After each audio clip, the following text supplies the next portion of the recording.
What's up everyone, it's Mark with Launchpad B.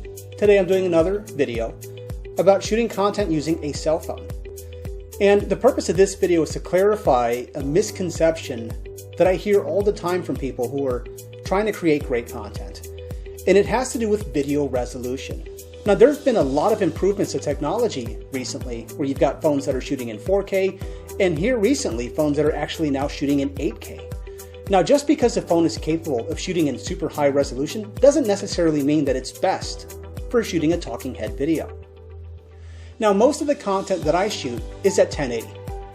And the reason that I shoot at 1080 is because high definition is good enough. Now there are going to be times where 4K or 8K are absolutely perfect for the situation. Let's say for example you're shooting a panning video of an amazing landscape, or you're shooting a cityscape. Shooting in 4K in that scenario is amazing, but shooting a talking head like this, it's not necessary.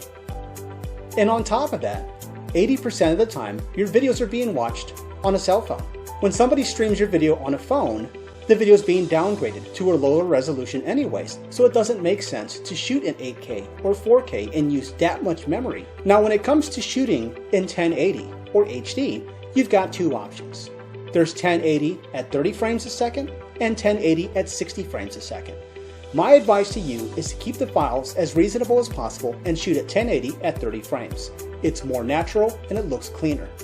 Now there are going to be times where 1080 at 60 frames is more important. If you're shooting a sporting event or you're shooting something that's packed with action, shooting at 60 frames a second will eliminate a lot of motion blur. But if it's a talking head shot like this, 1080 at 30 frames is the best option. Not only will it make your videos look more cinematic, it'll save you a lot of the headaches associated with larger file sizes. On top of that, if you ever try to edit a 4K or an 8K video, you'll quickly realize the amount of computing power required to do something like that. So let's just keep it simple. Shoot at 1080 at 30 frames. Good luck and thanks for watching.